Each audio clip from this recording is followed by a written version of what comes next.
For context, I turned 55 a few months ago and have been with my partner Rob, 57 male, for nearly 11 years.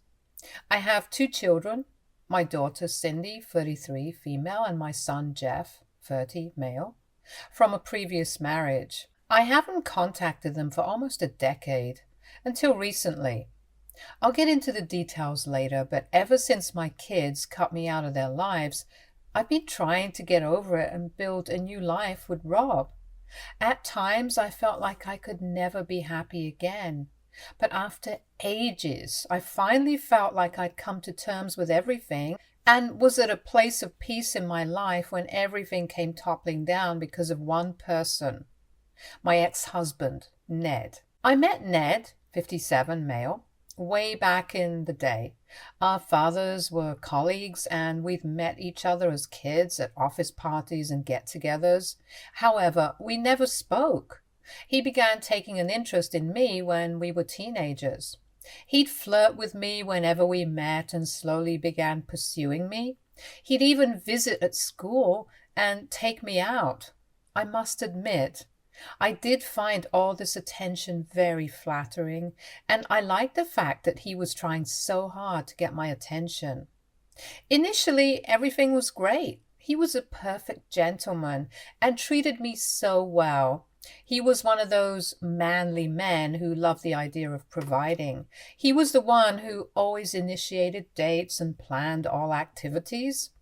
He usually made all the decisions, from small things like where we'd go out to dinner to bigger decisions as to whether I should pursue college or not. I didn't mind it too much. I liked having this strong personality who took care of things and usually just followed what he said, although sometimes I would feel a little annoyed when my opinions weren't taken into consideration. I was a bit of a people pleaser and didn't like confronting people about things, so I tried my best not to get offended and just roll with the punches. So far, Ned was making good calls, and I wasn't being negatively affected by them, so I just let him handle everything. After I graduated high school, I decided to start working. I wasn't all that interested in pursuing further education. I wanted to get a job, learn some new skills, and most importantly, earn some money. I was not from a well-off family, so being able to work and be financially independent was very important to me. I wanted to help out my parents as well as have my own income so that I wasn't dependent on anyone else. Ned didn't want me to go to college either. He was pretty possessive and told me that he didn't like the idea of me interacting with other men because they only had filth on their minds, and I was too innocent. He was pretty pleased when I told him that I would rather get a job. However, he still tried to reason with me not to work. He said that he wanted to take care of me even though he knew how much being financially independent meant to me. I stood my ground, and even though he wasn't pleased, I got a job at a restaurant as a trainee chef. I loved cooking, and I felt like this would be the best place to hone my skills. A couple of years later, on my 21st birthday, Ned proposed to me, and we got married a few months later. Once we got married, we moved into Ned's house, which he had inherited from his parents. Ned took care of everything. He made sure that I was comfortable and felt safe in the new neighborhood. My pantry was always stocked, and he bought me everything I wanted. I was in bliss. A few months after getting married, he continued to pressure me into leaving my job because he was earning well and we didn't need the extra money. Whenever I refused, he would get angry and tell me that the fact that I was working made it seem like he wasn't able to provide for me. He became even more possessive to the extent that he wouldn't even let me talk to the neighbors or go grocery shopping alone. He agreed to let me work as long as I gave him my paycheck every month so he could handle things. When I was pregnant with my daughter, I was very sick and ended up giving birth early. Cindy was premature and had to spend a month in the NICU. After we got back home, she was still weak and very small. Ned decided that it would be best if I quit my job and looked after Cindy until she was better. I didn't argue because I felt the same way. My baby needed me. By God's grace, Cindy thrived, and by the time she was 2, I decided to rejoin my job. Ned didn't want me to. He somehow persuaded me to stay back for a few more years because he felt that Cindy was too young to be left alone without her mom. I got pregnant again and had Jeff, and when he was a few years old, I tried getting another job, but this time Ned forbade me from even talking about it. He said that I was a mother now and that my kid needed me. There was no need for me to be working when my only job was to look after my child and the house. He said that he felt insulted by the fact that I wanted to work despite him taking such good care of me, and that it was a slap to his face. I didn't realize at the time that he was emotionally manipulating me and guilt-tripping me into staying back. I always knew that he didn't like the idea of me working, but the fact that he was using my daughter as leverage was not good. I began to slowly lose my patience with him, but kept quiet because I didn't want to fight. Ned had this way of making me feel bad for everything, even when things weren't in my control. One day, I lost my temper when he told me that I was a bad mother because I couldn't stop working, and that's why Cindy was born premature and with so many complications. I was devastated. It led to a massive fight, which was too overwhelming for me, and I ended up staying with my mother for a few days.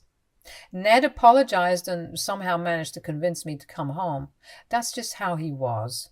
We'd get into terrible fights, and at the end, he'd go back to being loving and sensitive, begging for my forgiveness, and like an idiot, I'd go back to him. As the years passed, things just went from bad to worse. Ned began controlling every aspect of my life. He forbade me from ever bringing up work, and I had to do my daily duties, which included looking after the children and doing all the household chores. Even when I was done with my duties, I couldn't visit my friends, go out, or even visit my parents without permission. He didn't let me get a driver's license and didn't let me use the bus, so I was dependent on him to take me everywhere. He told me what to wear, and if he didn't like what I wore, he'd start arguing. I wasn't allowed to complain or even voice my opinion. He made all the decisions, even those that concerned the kids. I didn't think that was fair because they were my kids too. They weren't happy with the school they were in. They were being bullied and begged me to talk to Ned about changing schools, but his word was final.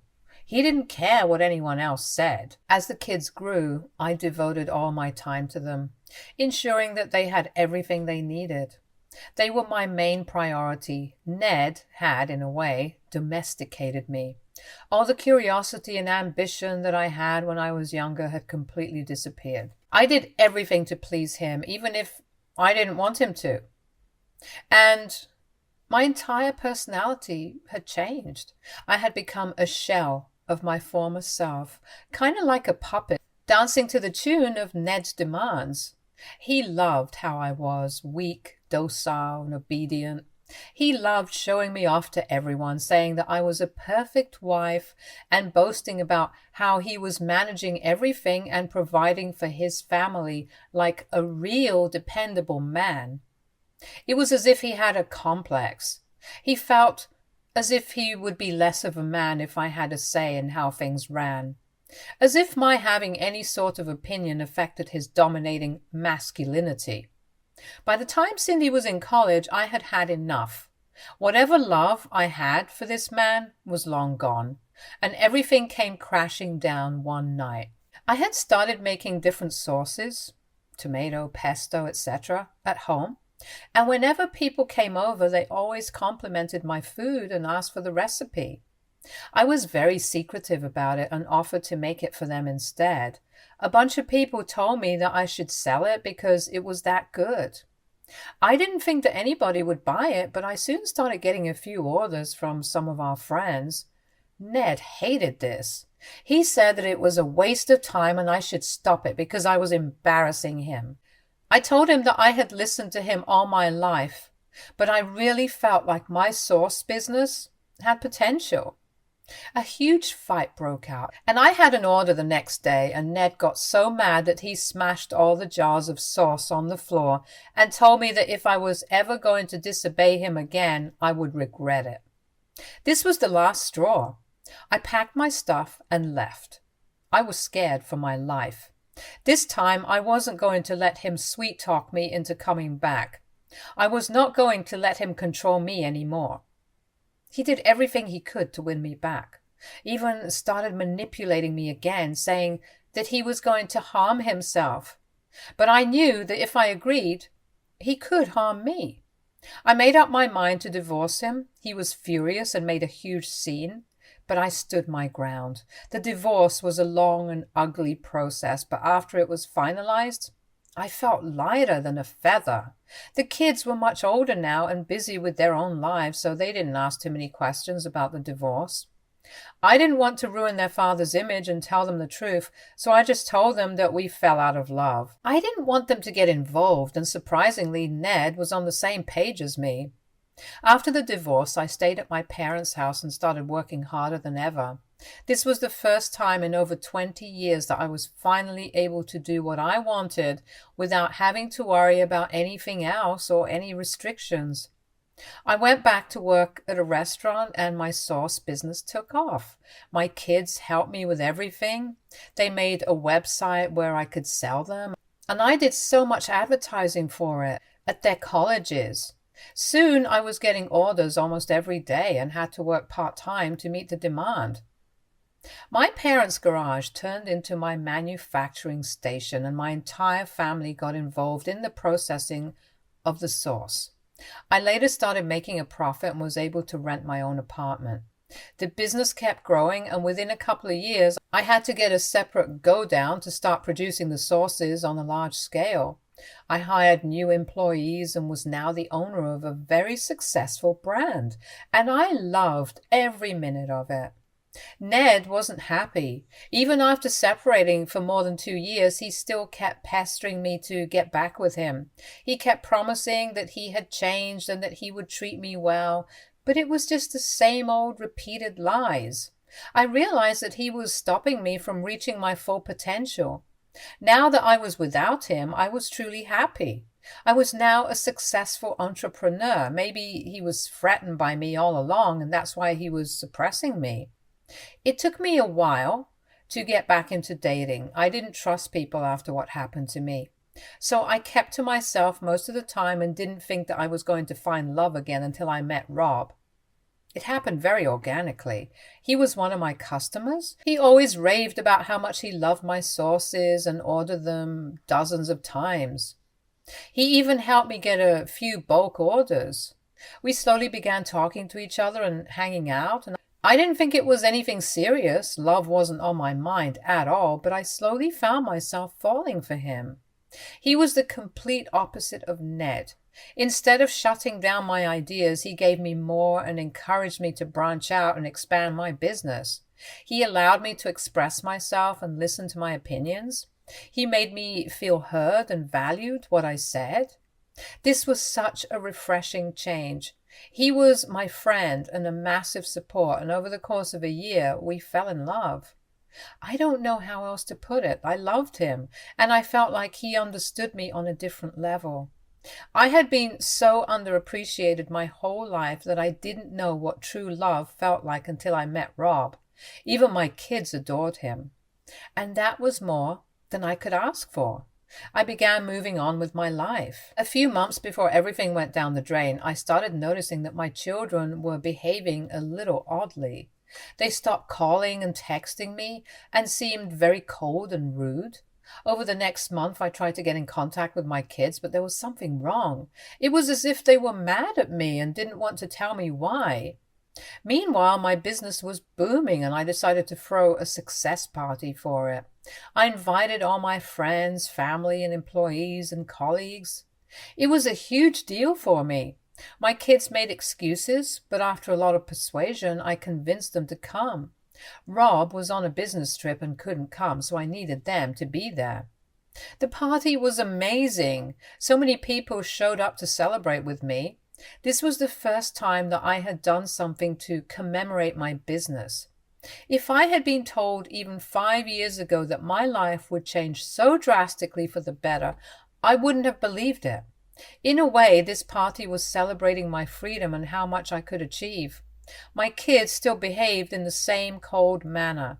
Instead of talking to me, they were huddled in a corner, being indifferent. It was clear that I had hurt them, but I had no idea how. Once everyone had arrived, I decided to give a speech about how grateful I was for everyone, especially my kids and Rob, without whom none of this would be possible. While everyone cheered, my kids stormed out and went to the backyard. They looked furious. Now, I was very confused and followed them only to get yelled at. My son looked like he was about to cry. When I tried asking what was wrong, Cindy said that I didn't deserve this success because I was a liar, a cheater, and a leech who sucked money and joy out of people. She said that she had no idea that I was such a vile human. They always idolized me and supported me, but someone had recently told them the truth about how two-faced I was, and now they were disgusted by me. Everybody was shocked and just stood in silence while my children berated me and accused me of things I didn't do. I had no idea where they were getting this false information, but it was clear that they trusted whoever told them this. I pleaded with them to find out who said this, but they refused to tell me. It was all very nasty. The party was ruined. My kids hated me and thought I was a leech, and I had no idea why. My parents tried to control the situation, but my kids then told me that they didn't know I was capable of being so foul and wanted nothing to do with me. They didn't want to associate with people like me and felt that it would be better if they stayed away. I was heartbroken and didn't know what to do. My own kids, who were always my biggest supporters, now hate me, and I don't know why. Over the next couple of weeks, I tried to contact them, but they cut me out of their lives completely. Nothing I did or said made any difference. At one point, I even visited them and tried to explain, but they called security on me and made me leave. I was broken. I went into a depression. I felt like Ned was behind this and asked him, but he denied everything and said that I was being delusional. To make matters worse, Rob and I separated. He said that his ex-wife was trying to get back together and he didn't want to be with someone as emotionally volatile as I was when he was already dealing with so much. It was as if everything that I had worked so hard for was crumbling. No kids, no partner, nothing. The only thing I had was my company, so I decided to put my all into it. I don't know how my life had gone down this terrible trajectory, but I had been through worse and come out of it before, and I was going to do it again. Within a couple of months, I managed to upscale my production, and soon I got offers for better opportunities in a neighboring state. I had nothing to lose, so I decided to take the plunge and move.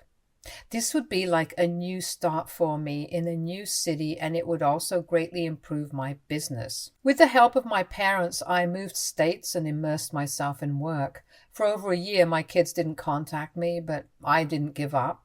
I tried my best to speak to them, but they blocked me from everywhere. Meanwhile, after a few months, Rob came to visit me. He said that he was stupid to even think of leaving me when I needed him the most, and that he still loved me and couldn't get me out of his head. He apologized and said that he loved me and only me, and he was always going to have my back. I got back with him, and we started living together. Maybe it was because I just felt so alone and depressed. Having him there made me feel better. And that's how it's been for the past 9 years. Rob and I are still together. We haven't gotten married yet because I just feel like there is no need for it. Rob has been an amazing partner, and apart from that one hiccup, everything has been smooth. My company has been doing great. However, I had absolutely no contact with my kids until last week, when my whole world came crumbling down. Cindy called me. She sounded devastated and told me that Ned had passed away and had told them everything. My heart dropped. She said that 9 years ago, someone had told both Jeff and her that I was a cheater and a gold digger. They said that I had cheated on Ned multiple times during our marriage and was unfaithful to him from the very beginning. I was also only with him for the money, and during the divorce, I took all his money so that I could invest it in my company. They were shown false documents and everything. They had also said that I had no ethics or morals. I only cared about money and how people could benefit me. I was a vicious lady who sucked the life out of people and left them with nothing, and I was a master manipulator who pretended to be harmless to everyone. This person had warned them that I was going to ruin them and told them to stay away from me for good. I couldn't believe what I was hearing. When I asked her who told her all this, what she said next made me collapse on the floor. She said it was Rob. A million things were running through my mind, but nothing made any logical sense. I thought this must be some kind of sick joke, but Cindy continued. She said that Rob was the one who had met up with them, told them everything, and even showed them these fake documents. He claimed that I had told him about everything in confidence, and he couldn't deal with the fact that I was such a monster and was planning on breaking up with me. But he couldn't do so without showing my true colors to my kids. They believed everything he said, and that's why they started acting so odd around me. Then there was the whole fiasco at the party, after which they went out of contact with me. They asked Ned if all of these accusations were true, and after initially denying them because he didn't want to ruin my image, he finally accepted that I was a promiscuous leech. This confirmed my kids' worst fears, and they vowed to have nothing to do with me. For almost a decade, they thought I was a monster. But last week, when Ned, who was ill for a while, got worse, he told them everything. He said that Rob was his friend and he had paid him to pretend to fall in love with me, win my trust, and then absolutely ruin my life by lying to my kids and separating us. He admitted that all the documents were fake and that I had never done anything I was accused of. After Rob did the job, Ned paid him, and he broke up with me. That was the plan. On his deathbed, he confessed that he wanted to get back at me after the divorce because, despite taking such good care of me throughout our marriage, he still wasn't enough. And he just wanted me to get a taste of my own medicine and orchestrated this whole plan. I hung up. I felt as if someone had shot me. Never in my wildest dreams did I think this would happen. The worst part is that Rob and I were still together, and he had never once mentioned any of this to me in the past 9 years. For 9 years, I had been living with the man who backstabbed me and ruined my life. I didn't know what else to do, so I grabbed my stuff, flew to my mom's place, and told her everything. It's been 2 days now, and I still can't come to terms with this. Rob has tried calling, but I've blocked him. I'm meeting with my kids tomorrow, and I don't know what to expect. How do I deal with this? I am so lost. Update 1. Wow, I didn't think my story would reach so many. I don't really know how this app works and just wanted to vent. But ever since I initially posted, I've been getting tons and tons of comments and messages. I still have to go through them all, but I appreciate all your support. I'm sorry that I have not been able to update you sooner because I know that everyone wants to know how my meeting went with the kids. It's been over a month and my life has been such a mess dealing with everything that I just didn't have the time to write an update. But I do have one. Here goes. Even though it's been a month, I'm still not over what happened to me. It feels surreal, and sometimes I think that it's just a nightmare and I'm going to wake up any minute and go back to my old life. My mother has been my biggest support and help during this time. So yeah, I met with my kids after not being in contact with them for a whole decade. To say that it was emotional would be an understatement. They hugged me and we just sat there in complete silence for a long time, soaking things up. They told me that they were sorry for everything and how badly they treated me for all these years. They said that they shouldn't have believed Rob so easily and trusted me instead, and that they wished they could go back in time and change things. They genuinely seemed so sorry, and my heart broke. I know how easily you can be manipulated by people you love. I have been through that my whole life. I don't blame my kids. But it still stings that they trusted Rob and Ned over me without even listening to my side of the story. I also got more details about Ned, and he was battling cancer for over 2 years and finally succumbed to it. The only reason he told them the truth about everything was because he wanted to die with a clear conscience. Ned was my husband for 20 years, but I do not feel sad about his passing. This man had not only ruined my life when we were together, but also after I left him. And then, just as he was dying, he told the truth. He's a coward. He died instead of facing the consequences of his actions when he was alive. So call me cold-hearted, but I feel no remorse for him. He also ruined my relationship with my kids, and I could never forgive him for that. He didn't have the guts to face me, even in death. That just proves what a coward he was. I am just filled with such anger that I don't know what to do. I hate the fact that I can't have one last word with him and let him know how pathetic and ruthless he was, and it's eating me from the inside. Coming to Rob, all I feel is betrayal and pain. My kids had no idea that Rob and I were still together, and when he met them, he told them that I was a dangerous woman and that he was going to leave me, which he did for a few months. But then, why did he come back and stay with me for so long? The deal he made with Ned was that after he got paid, he was going to leave me. I have so many questions, but I'm scared to get any answers because I'm afraid that I just can't take it anymore. Rob has been trying to contact me. I know he's in the same city and has come to my mom's house almost every day to speak to me, but I just can't even look at him. I just want him to disappear and leave me alone, but at the same time, I need an explanation. How could he have been in love with me when he had betrayed me like this? I'm just so frustrated. But I've finally agreed to meet him in a few days. I'll let you know how it goes. Update 2. So, I met him. It was awful. He looked terrible, as if he hadn't slept in a while. The minute I saw him, I collapsed. Everything just hit me. The man I was in love with had betrayed me more than anyone else. He fell to my feet and apologized. He said that he only did what Ned asked him to do for the money. He didn't plan on anything else. He had just gotten divorced from his ex-wife and had lost everything, and Ned was willing to pay him a good amount. But he didn't expect to fall in love with me. He said that he immediately knew what he was doing was wrong, and he saw that I was a genuine, nice person. He tried to call it off, but Ned threatened to harm him if he told me the truth, and Ned was a dangerous man. So he kept quiet and did his job. After doing everything, he left me but fell in love with me and hated himself for ruining my life. And when he came to know that I had moved states and my children were not in contact with me, he decided to come back into my life and restart our relationship in secret. Neither my kids nor Ned had any idea that we were together. He said that during the past 9 years, there were many times when he wished that he could just come clean and tell me the whole truth.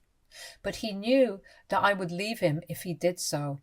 He felt so guilty, but he was so in love with me that he didn't tell me, and he regrets it.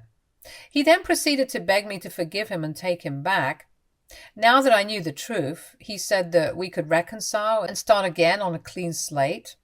I can't believe he dared to even mention this after everything.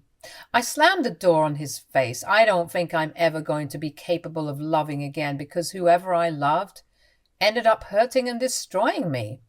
Maybe one day I'll be able to give Rob a piece of my mind, but for now, all I want is peace.